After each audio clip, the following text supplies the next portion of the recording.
নমস্কার বন্ধুরা, শুভ সকাল। সকলকে শুভ সকালের অনেক অনেক শুভেচ্ছা জানিয়ে নতুন একটা রেসিপি শুরু করছি। আজকে বানাবো মাটন চর্বির ঘুগনি, আর সেটা কাবলি ছোলার ঘুগনি আমি বানাচ্ছি। দেখো, এখানে কাবলি ছোলাগুলো আমি ভিজিয়ে রেখেছিলাম। ভিজিয়ে রাখার পরে কাবলি ছোলাগুলো পুরোপুরি সুন্দরভাবে ভিজে গেলে খুব ভালো করে কাবলি ছোলাগুলোকে ধুয়ে আমি কাবলি ছোলাগুলোকে প্রেসার কুকারে 2টো সিটি দিয়ে নেব। ততক্ষণে যে মাটন ফ্যাটটা দিয়ে আমি ঘুগনিটা বানাবো সেটাকে ভালো করে ছোট ছোট করে কেটে সুন্দর করে পরিষ্কার করে ধুয়ে নেব। Welcome back to my Bengali kitchen. Bengali কিচেনে সকল বন্ধুকে স্বাগত। আশা রাখি সকলে খুব ভালো আছো। তোমাদের সকলকে অনেক অনেক ধন্যবাদ আমার ভিডিওটা দেখার জন্য। আর নতুন বন্ধুদের কিন্তু অবশ্যই সাদরে আমন্ত্রণ জানাচ্ছি।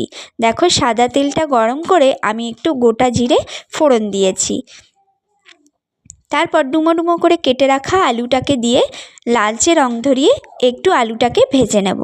তো দেখো, লালচে রং ধরে গেলে আলুটাতে এর মধ্যে কুচানো পেঁয়াজ আমি দিয়েছি। 2টো পেঁয়াজ আমি ছোট ছোট করে কেটে নিয়ে এখানে দিয়েছি।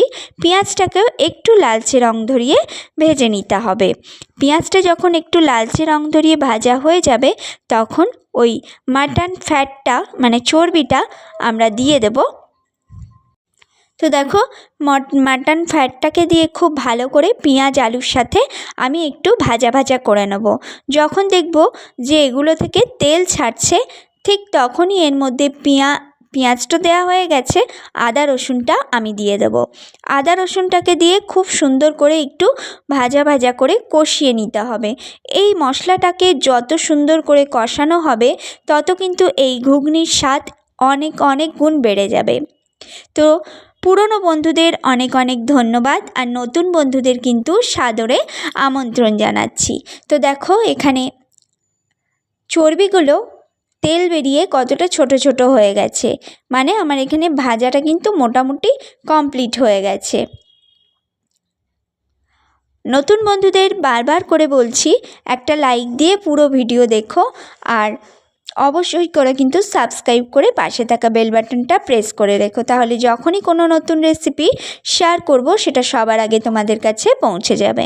তো দেখো, একটু টমেটোটাকে দিয়েও নেড়ে চেড়ে ভেজে নেওয়ার পর এখানে পরিমাণ মতো দিয়েছি হলুদ পাউডার, দিয়েছি জিরে পাউডার, আর দিয়েছি ধনে পাউডার। আমি কিন্তু জিরে ধনে খুব কম পরিমাণেই ব্যবহার করেছি।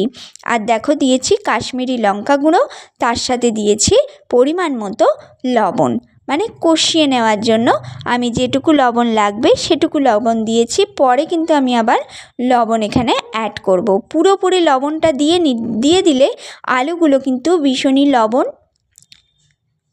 হয়ে যাবে, যখন ঘুগনিটা খাওয়া হবে ভালো লাগবে না।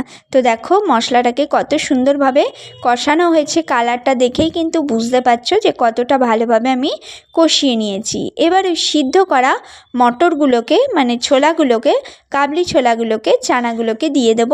দেখো, চানাটাকে দেখিয়ে দিলাম কেমন সিদ্ধ হয়েছে। এরকমভাবেই সিদ্ধ করতে হবে, কারণ এরকম কষিয়ে নেওয়ার পরে কিন্তু আমি আবারও এটাকে একটু প্রেসার কুকারে দেব। তো দেখো, এরকম ঢাকা চাপা দিয়ে বেশ খানিকক্ষণ আমি কিন্তু কষিয়ে নিয়েছি।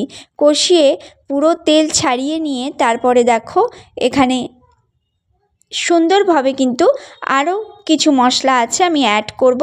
তো দেখো, আমি একটু দেখে নিয়েছিলাম লবণটা, আমার মনে হয়েছিল লবণটা একটু কম, তাই আমি কিন্তু আবারও একটু লবণ এখানে অ্যাড করেছি। আর দিয়েছি কাঁচা লঙ্কা, তোমরা চাইলে এখানে লাল লঙ্কা ব্যবহার করতে পারো, আমি কাঁচা লঙ্কা দিয়েছি। আর দিয়েছি গরম মশলা, আর দিয়েছি পরিমাণ মতো চিনি। চাইলে তোমরা চিনিটাকে অ্যাভয়েড করতে পারো, তবে স্বাদের ব্যালেন্সের জন্য কিন্তু চিনিটা দিলে স্বাদটা অনেকটা ব্যালেন্স হবে এবং খেতে ভালো লাগবে। তো দেখো, আবারও একটু মিশিয়ে নেড়ে চেড়ে নিয়ে আমি এটাকে প্রেসার কুকারে ট্রান্সফার করে দিচ্ছি। কালারটা দুর্দান্ত এসছে। ভাত, রুটি, লুচি, পরোটা দিয়ে এরকমভাবে চর্বির ঘুগনি বানিয়ে একদিন খেয়ে দেখো, জাস্ট অসাধারণ লাগবে খেতে। তো দেখো, আমি 2টো সিটি দেব, বেশি সিটি দেব না, কারণ মটরটা আমাদের কিন্তু গলাই রয়েছে, মানে অনেকটাই সিদ্ধ হয়ে গেছে। বেশি সিদ্ধ করলে কিন্তু আবার একদম ঘেঁটে যাবে, যেটা ভালো লাগবে না। দেখো আমি কেমনভাবে দুটো সিটি দিয়ে নিয়েছি। আমি কিন্তু এর মধ্যে আরও একটু জল অ্যাড করব। জলটাকে অ্যাড করে দিয়েছি, অবশ্যই কিন্তু এখানে গরম জল অ্যাড করতে হবে।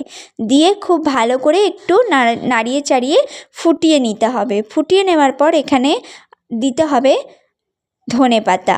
আজকের এই রেসিপি তোমাদের কেমন লাগলো অবশ্যই কমেন্টে এসে জানাতে ভুলো না।